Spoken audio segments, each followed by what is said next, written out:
Hi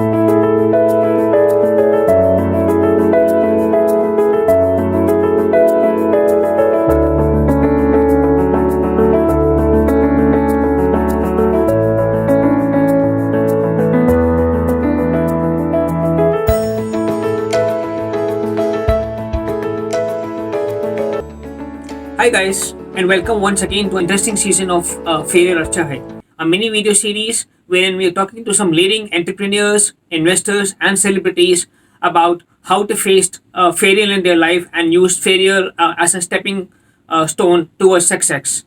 So today we have with us Mitul Thakkar, a serial entrepreneur and currently co-founder and CEO with Greyatom, a leading edtech firm.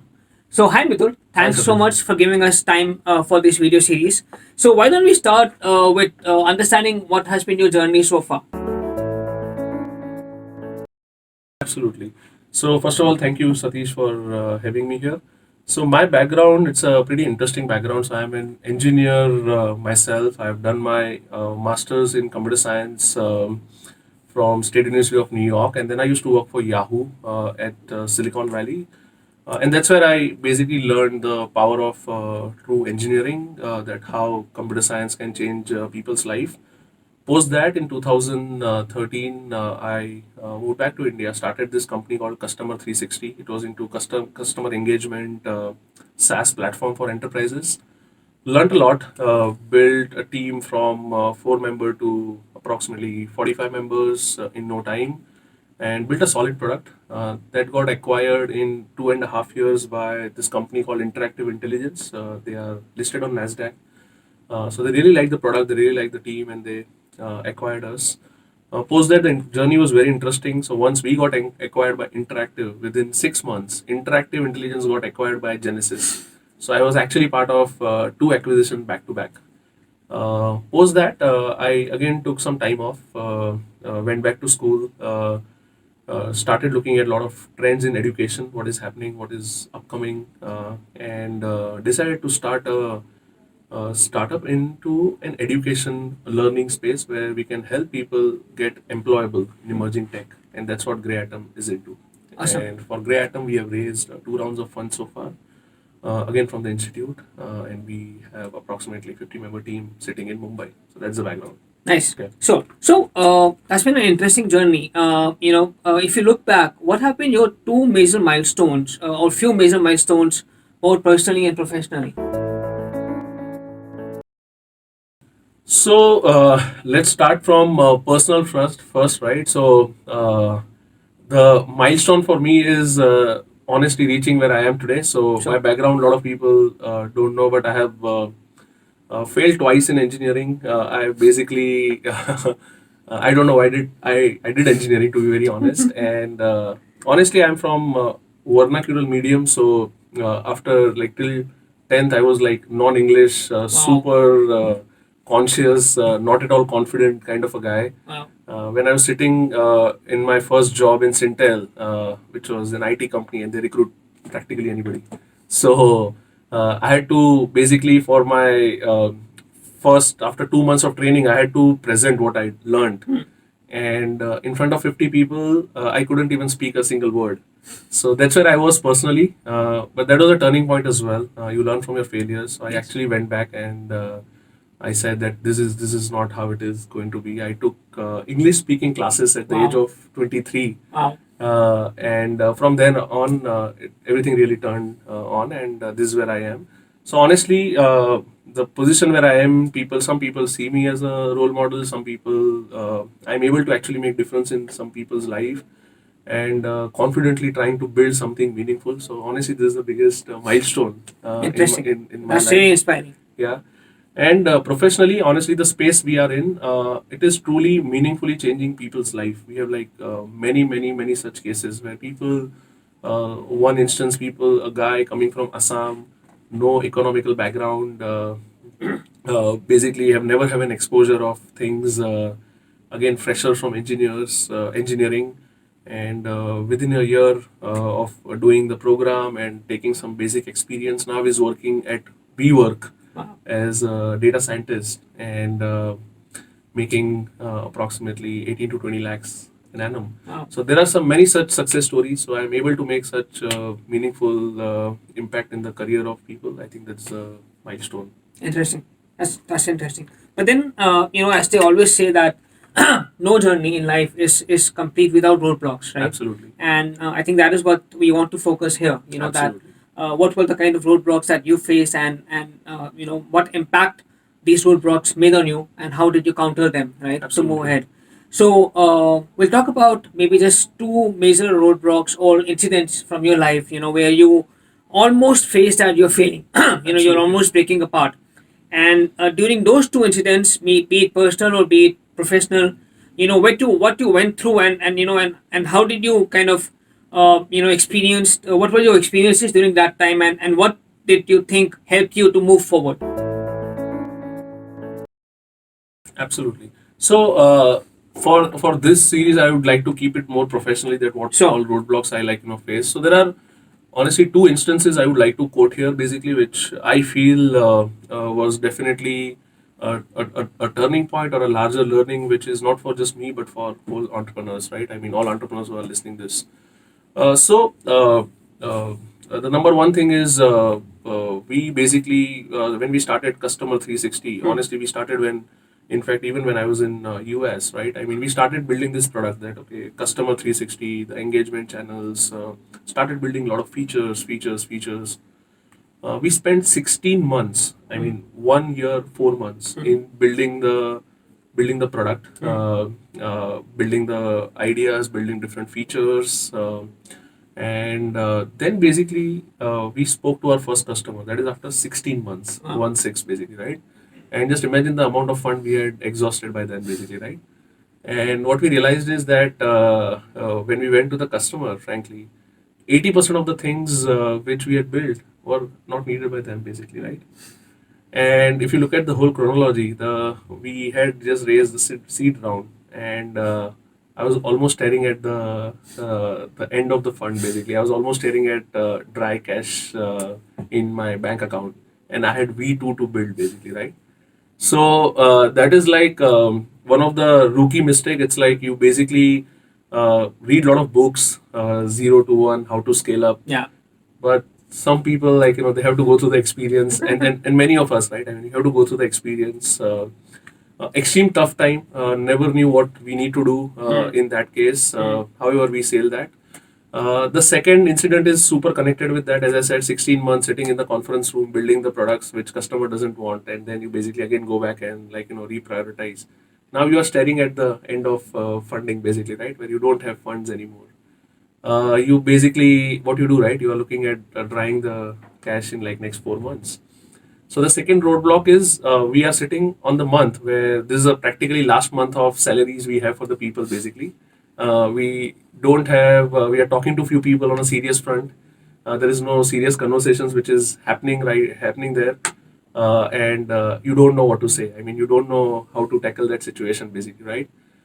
So the next round of funding in our previous startup we got at on the 28th of the month, basically, Wow. when the salary was due at on the Just 30th 2 or days. 31st, Yeah. basically, Yeah. right? So just 2 days before my salary was due for the people, that's when we raised the round. So that whole thing has taught me, like, a lot of things of what not to do and what to do, basically, in general. But yeah, these were the two typically super challenging time, basically, and I'm sure there are some challenging time right now as well, but you don't repeat the same mistakes, you will make new ones, right?